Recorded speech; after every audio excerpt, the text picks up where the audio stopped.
Heavenly Father, our prayer is that you will descend upon us today, that you will continue to speak with us and to us, that you will continue the good work that you have begun in us. We'll lift our hearts to you like empty vessels. Fill us up, O Lord, with your Spirit, with your majesty, with your power, with your wisdom. And right now, O Holy Spirit, we ask you to infill us. Give us a full measure of anointing that we need to understand God's word for us this morning. We commit to you the rest of the day that you, O Lord, will be our friend, our companion, our protector, our friend, our comforter, our teacher. And today, at this very moment, we ask you, dear Lord, speak from your throne. Speak with authority because we are your people, we are your children, and because you are God. Speak with power, and may every word, O Lord, be coming only from you.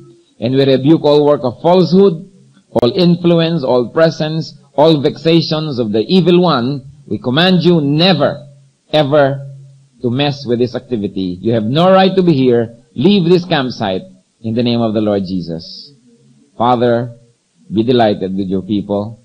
Speak to us. Open our eyes and our ears. Make our hearts planting ground for your word, so that your word may take fruit. It will flower, it will bloom, and it will be beautiful in our hearts. Father, we praise and thank you, and we seek you in Jesus' mighty name. A long time ago, not very long ago, there was a film version of Shakespeare's Romeo and Juliet. And there was a song that was sung by a balladeer in that particular movie version of the novel. And the title is, What is a Youth? What is a youth? And the words go something like this. What is a youth? Impetuous smile. What is a maid? Yung youth, parang sinasabi nila, lalaking young person, yung maid, yung babaeng young person. What is a youth? Impetuous smile. What is a maid? Eyes and desire. The world goes on. A rose will bloom, it then will fade. So does a youth. So does the fairest maid. Well, it's a very realistic assessment of youth. It's like a rose blooming, and then it fades. Napakadali nga naman, kamakailan lamang yung ating maraming mga camp elders dito ay mga youth na nagka-camp ngayon, mga, camp director, mga advisors, counselors, and pretty soon, look at your seatmate, malapit na rin yan. Di ba? Ang nakakalungkot kong minsan, yung dati mga nasa youth camp, wala kay Lord pag tumanda. And that is pathetic. That is sad. Let it not happen to you. Na kay Lord lang kayo pag camp. But yes, what is a youth? A rose will bloom, it then will fade. So does a youth. So does the fairest maid. Nakikita natin yung maraming mga artista. Halimbawa, sikat yan. Yung mga dating mga anggagandang, mga dalaga, mga dalagita, mga nanay-nanay na. Diba? Nung araw, I wonder if some of you watched movies on TV, yung mga sila Pilar Pilapil, they were the toast of the town. Very beautiful, very young. O pero ngayon, ang mga anak-anak na nila, mamaya lola-lola na, and then, it's gone. What is a youth? Impetuous smile. You know, a smile can so easily fade. What is a maid? Eyes and desire. The world goes on. A rose will bloom, it then will fade. So does a youth. So does the fairest maid. Napakalungkot naman, ganun lang ba ang kahulugan ng maging youth? What does the world say about youth? That is what Shakespeare said about youth. What else that the world says about youth? And this time, the dominant voice in the world, of course, is Western thought. Pinag-aaralan yan sa mga schools. Western thought, Western thought, Western thought. Humanism. What does humanism say about the youth? What is humanism? Humanism is a school of thought or a philosophy that developed in the West, particularly in the United States, and then on to England and to Western Europe in the 19th century. It evolved from Freudian concepts, mga concepts ni Freud, mga Oedipus complex, mga blah blah blah, if you remember Psychology 1. Of course, it was influenced by Darwin's theory of evolution. And the main concept of humanism is that the man or humanity is the measure of all things. It was a reaction to Middle Ages concept that God is the measure of all things. Then all of a sudden, you have the Renaissance. And then, you have what? Postmodernism, post- and neoclassicism na mga thoughts. And all of a sudden, nag-evolve itong mga isms. Yung 19th century, marami mga isms na lumabas. Communism is one of them. Diba? Individualism. Yung ganyan. Mga ganyang humanism. And humanism says that man is the measure of all things. And what does humanism say about the teenager? Sa kanila, ang konsepto ng humanism, and it was made a vogue in a school of thought in the 19th century, is that a teenager or an adolescent is going through an awkward period or transition, yung bang no longer a child, not yet a man or a woman. Kaya sabi nila, the teenager lazy, careless, reckless, obsessed with sleeping at daytime, and what? Being out at night, and eating and enjoying, concerned with sex, adventure, and romance. Yan daw yung mga concept. At yan na-absorb ng maraming mga tao to the point that in the early 50s and late 50s, umuso yung rock and roll. Pati rock and roll music, di ba? Do you know what it means to rock and roll? Kasi noon, ang America was very, very affluent in the 50s. And then even teenagers could have cars. So what do? They have sex in the car while it is what? Moving around the streets. So you rock and roll.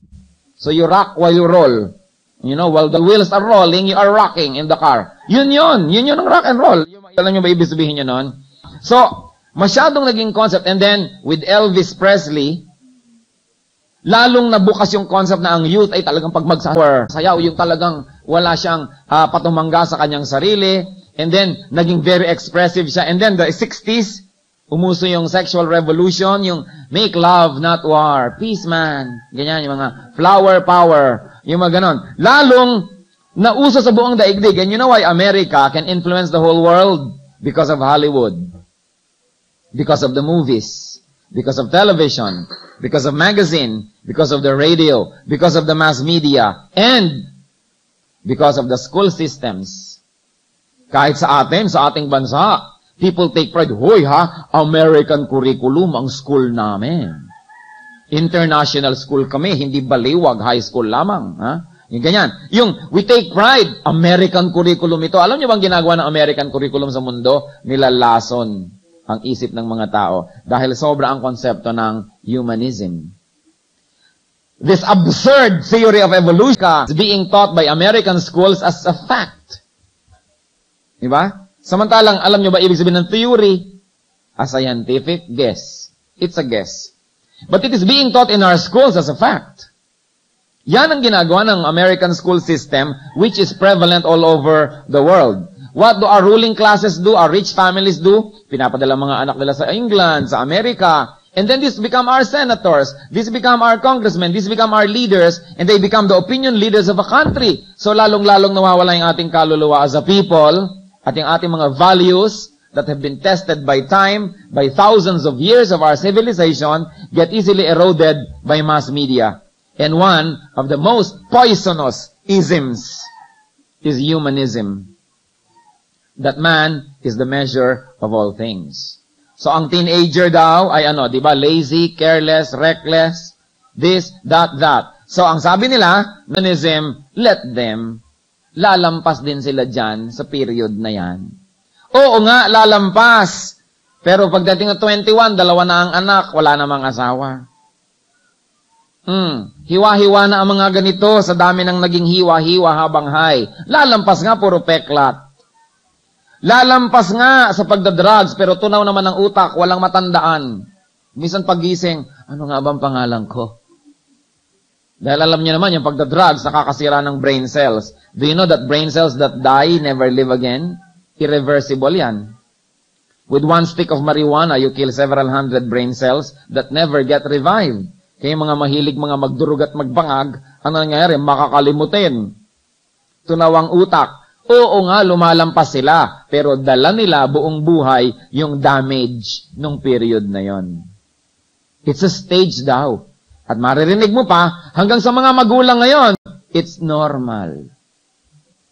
Sino nagsasabing normal yan? Yung mga educated parents. Yung mga peasants, yung mga taga-bundok na parents. Anong normal? Hindi pwede yan. Kasi alam nyo, our educated parents have been miseducated by this westernized educational system. So nalulunok na rin nila yung hindi nalulunok ng mga tinatawag nating mga country folk, simple folk. Kasi what is true and what is beautiful about our culture, ang repository, ang nag-iingat, yung mga mahihirap. Kasi hindi sila nababahiran masyado ng westernization. Because the more money you have, the more you can afford better schools, the more westernized you get. Nagiging lalo ka ngayong humanist ang point of view. Kasi sabi ng magulang, normal lang yan. Normal lang sa anak kong babae na alas 12 na ng gabi na ando pa sa Paddy's Point. Ano ba yan? Ba't hindi umuwi ang batang yan? Alauna, alas 2 na, nakakalat pa sa kalye. Normal. Kaya 12 anyos, buntis na. 18 anyos na, totally in ruins. Wala na. Hindi mo na mapakinabangan. Yun ba yung normal? That is what the world says about you, youth. But what does God say? What does God say about the youth?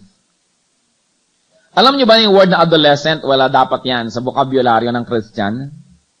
Yung word na teenager with its connotations, wala dapat. Because in biblical culture and in Filipino culture, walang teenager. The moment na ikay nag-12, 13, mama ka na o ali ka na dapat. Nakita nyo sa mga baryo, pag 12, 13, ang isang batang babae nag-aalaga na ng mga kapatid, marunong na magluto, marunong na mag-weave ng mga basket, mag-weave ng mga tela, marunong nang umigib sa balon, marunong na magtrabaho. Ang mga lalaki, 12, 13, kasama na ng mga tatayan, nangangahoy, nagkakaingin, nagsasaka. Hindi sila yung, teenager ako, kailangan medyo magpagpagdamal ako ngayong araw na to. Anong magpagpag ka dyan ng kahoy, magsiba ka. Yan ang pagpagin mo. Di ba? Hindi yung katawan mo ang iyong papagpagin. You know why? Even the Lord Jesus, if you will remember, when the Lord was 12, He was brought to the temple in Jerusalem.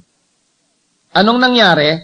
Ang babae, iba ang dinadaanan nilang ruta. Ang mga lalaki, iba ang dinadaanan nilang ruta. So obviously, the boy Jesus was with Mary, the mother, going up to Jerusalem. And the men were separate, katulad ni Joseph. Pagdating nila doon, magkikita-kita na lang sila. Pagbalik nila sa temple, pagkagaling nila sa temple, babalik sila sa kanilang bayan, magkahiwalay uli ang babae at lalaki. Kailan na-discover ni Joseph at ni Mary na hindi pala nila kasama si Jesus? Nung gabi na. Kasi ang lalaki, iba ang ruta, ang babae, iba ang ruta, at magkikita na lang ang mga pamipamilya pag gabi na. Ngayon, sabi ni Mary, nasa na si Jesus, Joseph darling? Bakit? Hindi mo ba kasama? Bakit? Sabi ni Mary, hindi mo ba kasama? Nagpanik yung dalawa. Anong ginawa nila? Bumalik sila sa Jerusalem, di ba? Hinanap nila. And where did they find the Lord? In the temple. Reasoning with the wise men. But why were they confused? Dahil sa Israel, ang lalaking batang 12 anyos ay mama na.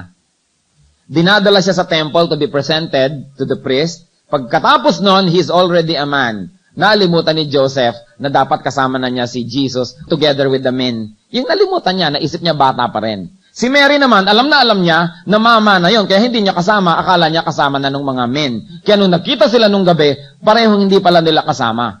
That created the confusion.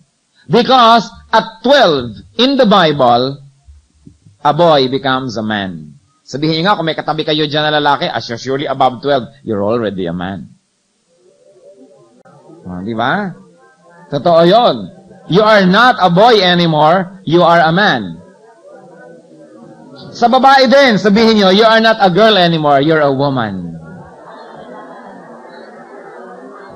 Oo, kaya dapat marunong na kayo magluto, marunong kayo magtorta ng talong, marunong kayong magmalansya, marunong kayo magtrabaho. Hindi, teenager ako walang ginawa ko din mag-cutex, mag-roller-roller ng buhok, manood-nood ng video. Iyan ang evil effect ng American humanism. Nag-create sila ng monster. And that monster is the teenager. Diba? Sino ba ang nagde-destroy ng mga subway, nagsusulat sa mga dingding, nagwawasak ng mga gardens? Sino ang lahat? Teenagers. Alam niyo sa Sweden, sa Norway, grabe ang dami ng teenage mothers. Kasi sa kanilang social security, if you became an unwed mother, full ang coverage ng Social Security. So lalong nawawala ng takot ang mga tao na maging very what? Promiscuous. And it is destroying society. What does the Bible say about the teenager? As far as the Bible is concerned, there is none. You are either a child or a man. A child or a woman. At sa ating culture, ganun yun. Totoo yun, ganun. Tapos sasabihin na naman ng mga American rules and American system, child abuse. Child abuse daw yun, yung may child labor. Yung bata, pag tumutulong sa mga magulang magtrabaho, kung sa Amerika yun, ikukulong na yung magulang kasi ano daw yun, abuse of child labor. Hindi nila naiintindihan na sa mga ancient societies, ang bata talaga ini-initiate into the responsible adulthood by fielding the child to work. Kaya sa Amerika ngayon, pagalitan mong anak mo, paluin mong anak mo, tatawag siya sa 911, darating ang yung gagawin, dadakpin ang magulang. How many of you know that? Let me see. Oh, alam natin yon 911. Pinagalitan ng anak, tumawag sa pulis, dinakip ang magulang. Tapos alam niyong gagawin nila? Ang bata ilalagay sa foster home dahil nakulong ang magulang. You see how crazy?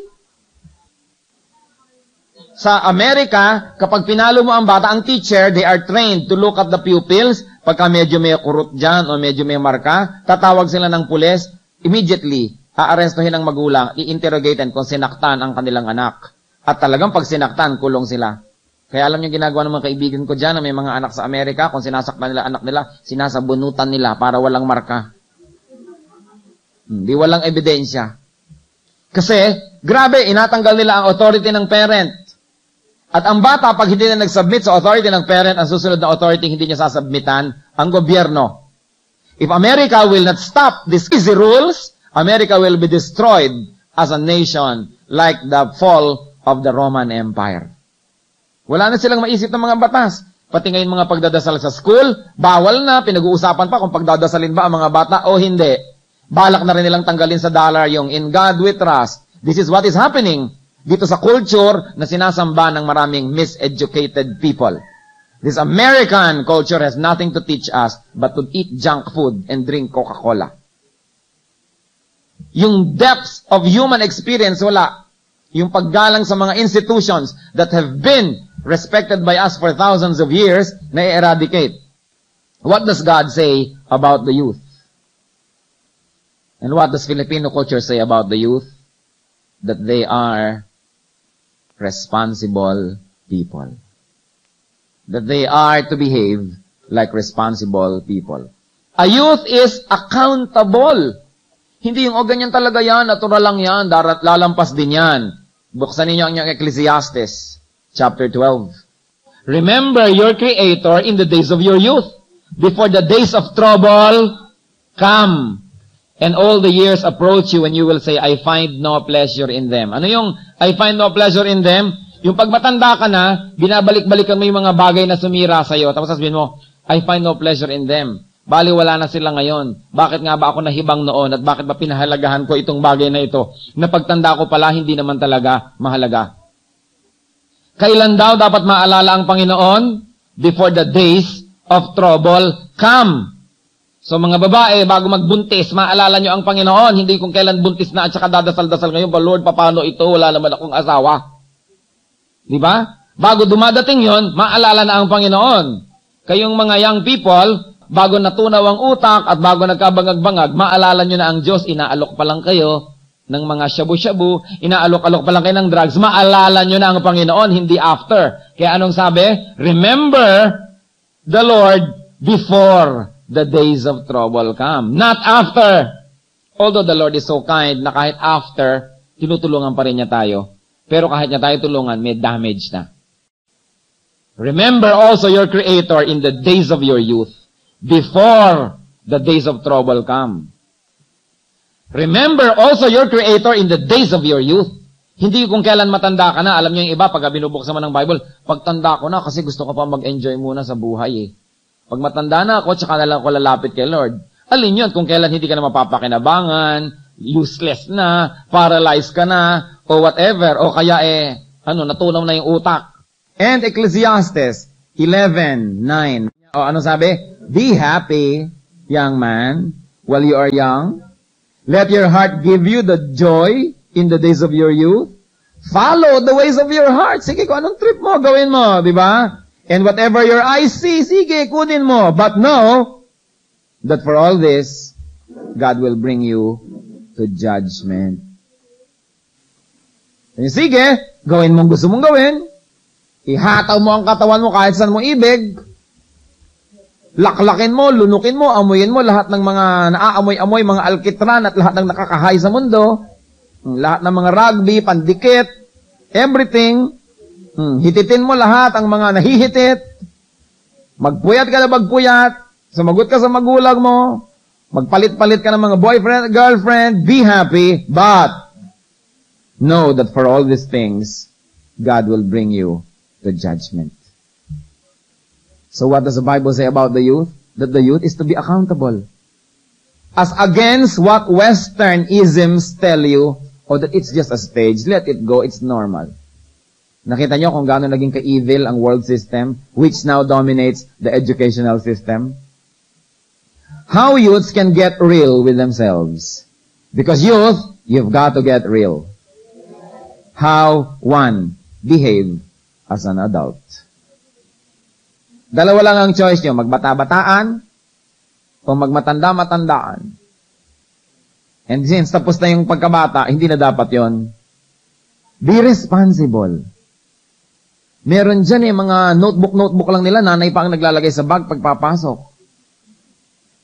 Nasaan ang medyas ko, mami? Nawawala lagi ang isang paa ng medyas.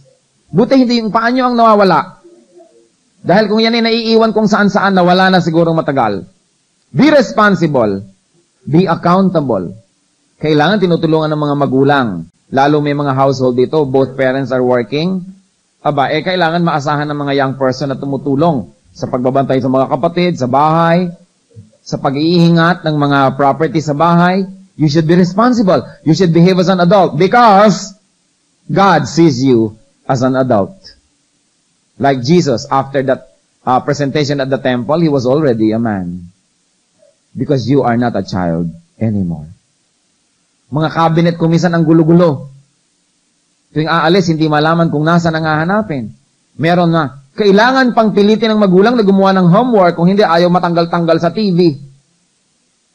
Kung walang pipilit sa inyo, hindi kayo gagawa nun, babagsak na lang kayo, gano'n na lang. Be responsible. May mga kailangan na gawin, isubmit na mga project, bukas isasubmit, ngayong gabi magpupuyat ng todo-todo para matapos, samantalang 3 months before sinabi na. Bakit ganun? Teenager kasi ako eh. At ngayon, dumating pa, bumaba pa ngayon yung level na yan. Yung mga maliliit, pagka ganun, sabi, kasi bata. Anong bata? Baka kutusan kita dyan. Pagka marunong na magsinungaling at marunong na sumagot-sagot marunong na rin dapat yan ng mga responsibility sa buhay. Di ba ngayon, kasi bata. Laging may excuse. You know that is Freud. Freudian concept yan. Yung, bakit ka naman nakipag-sex sa nobyo mo? Kasi yung pituitary glands ko bakit mo ginawa yun? Kasi yung sugar level sa blood ko uminituloy ang ulo ko. That is ism, ha? Humanism yon. Bakit nakapagsalita ng masakit? Kasi yung aking childhood trauma. Ganyan-ganyan. Freud yan. Di ba? Wala nang may kasalanan sa ginagawa natin, kundi yung ating pituitary gland, yung ating sugar level, yung ating hemoglobin count, lahat na. At yung iba, kasi Jupiter aligns with Mars.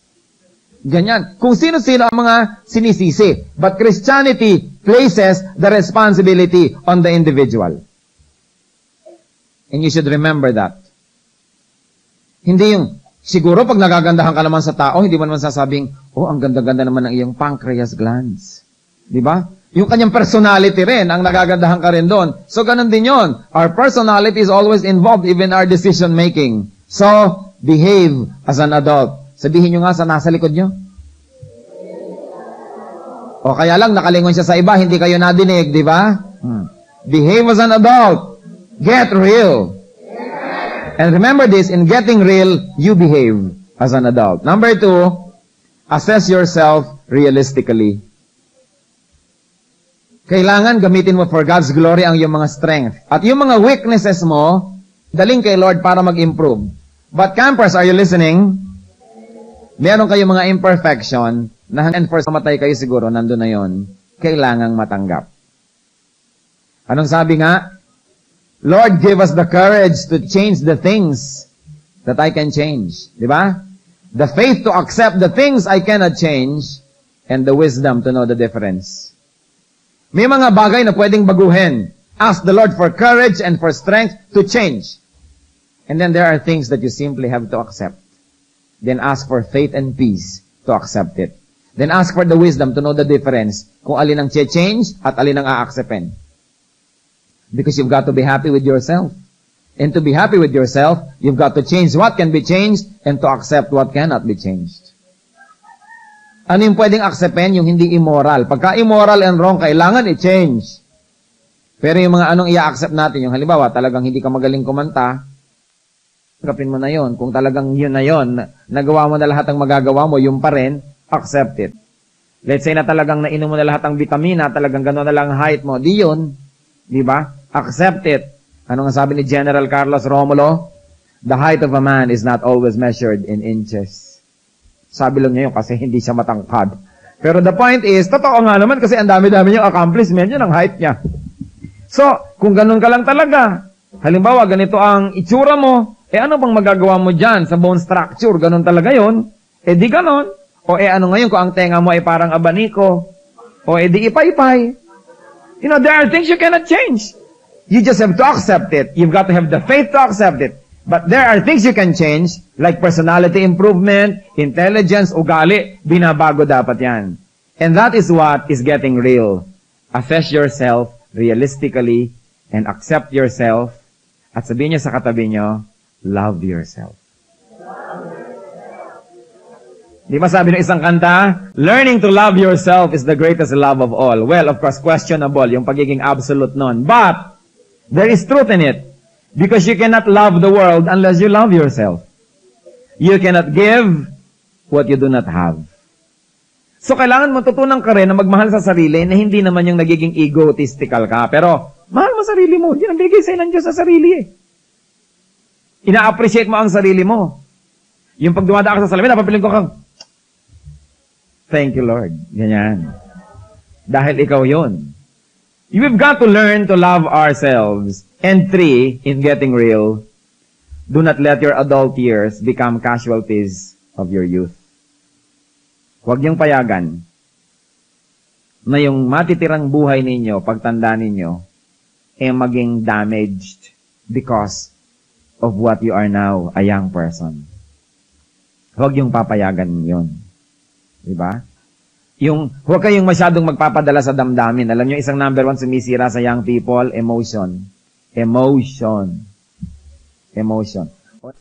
Kaya pipiliin nyo rin ang iniibig.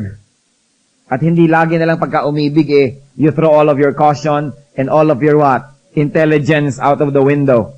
Kailangan, sabihin ninyo, itong aking love, itong aking emotion, itong aking gustong gawin ngayon, yung ngayon mismo, how will it affect my adult years? How will it affect the rest of my life? Kasi alam nyo mga young people, lahat ng ginagawa nyo ngayon, para kayong gumagawa ng buntot, nahihilahin nyo buong buhay. So anong klaseng buntot ang ginagawa ninyo, di ba?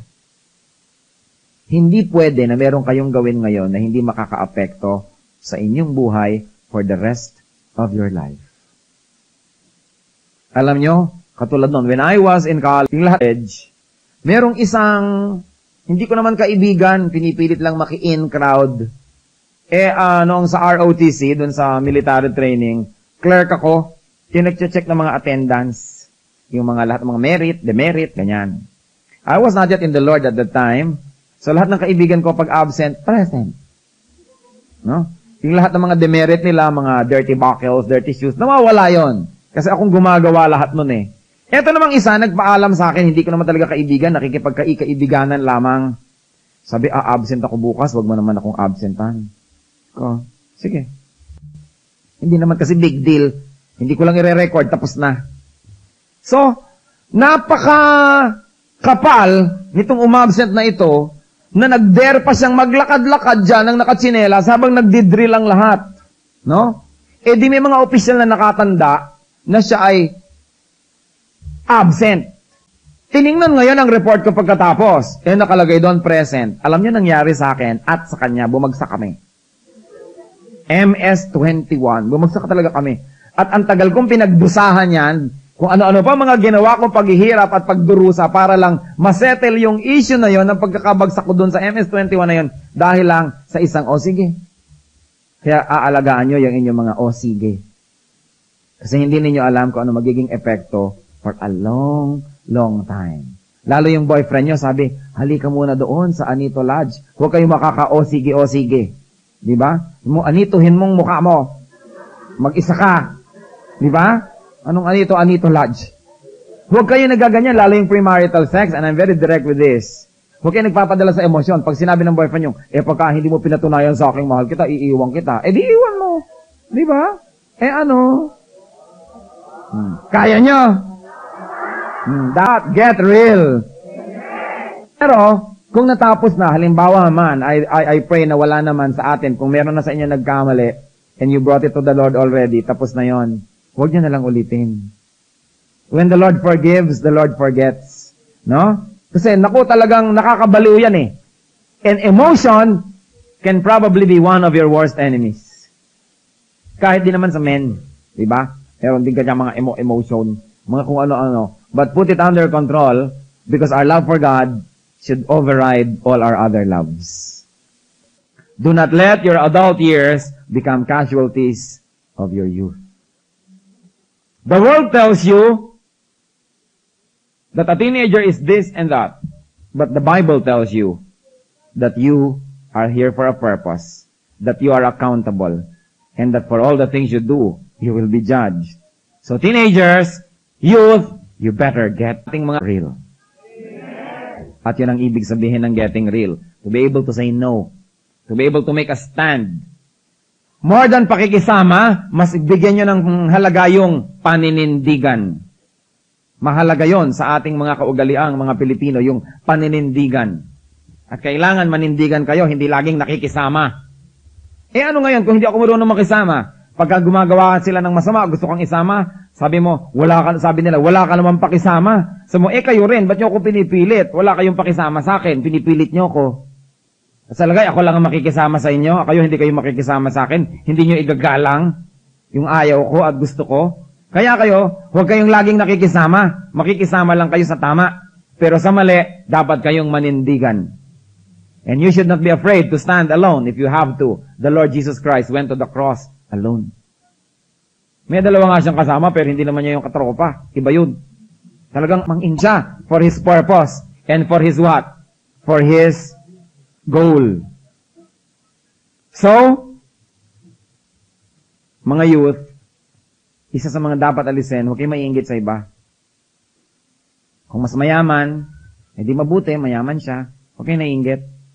At yun naman mga mayaman, huwag naman kayong mang-inggit. Nakita nyo lang, miserable na yung katabi nyo, tapos yung sapatos nyo pa umiilaw-ilaw, umiikot-ikot, pang gano'n. Kawawa naman yung wala. Diba? Huwag kayong magkasyado magdi-display ng wealth o mga bago, lalo kung ang kasama ninyo, alam nyo na hindi man makaka-afford. Dahil anong gusto nyo, he will feel miserable. Be kind. Be sensitive to others. Be free from envy.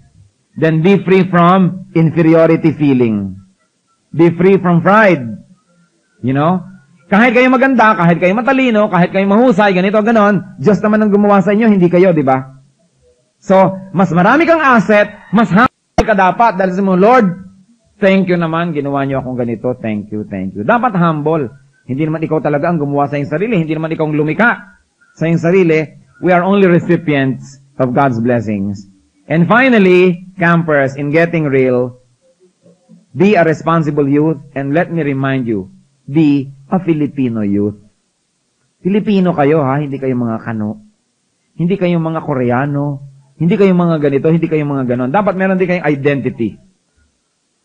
And it is part of your responsibility, Filipino youth, to know your country. To know your history. Kung boring ang mga history teachers nyo, di pag-aralan nyo mag-isa. Do something. You've got to know your country. You've got to know your traditions. You've got to know the arts of our country, our heritage. You should know our heroes. Kilala pa ang mga artista sa Hollywood kaysa sa mga bayani ng bayan. Nadinig ko pa sa raon, November 30, Heroes Day. Sabi ng dalawang announcer, hihihihi, ano nga ba ngayon? Birthday o death day ni Bonifacio? Hihihi, hindi ko kasi alam. Natawa pa sila ignorante. Marami matang na tao kasi when they're ignorant of Filipino things, akala nila yun ay isang pagiging class. Di ba? Ano yan? Tabo. What is a tabo? Baka tuktukan kita ng tabo, malaman mo kung ano ang tabo. Yung ang dami-daming mga kaartehan, yung pati nga Tagalog, iniislang-islang pa. Yung how do you say it na nga in Tagalog? Yung mga ganong klaseng arte, tanggalin niyo sa katawan ninyo. Be real. At kayo yung mga Pilipino. Di ba? Nakakatawa yung mga Pilipino na try to sound non-Filipinos. And why do I say that? I have been privileged to travel to so many countries. Countless cities and capitals around the world.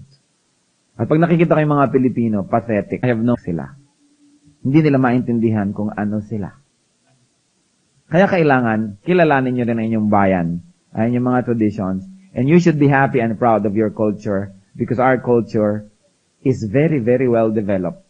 Ang ating interpersonal social relationship superior to any other culture I have known in the world.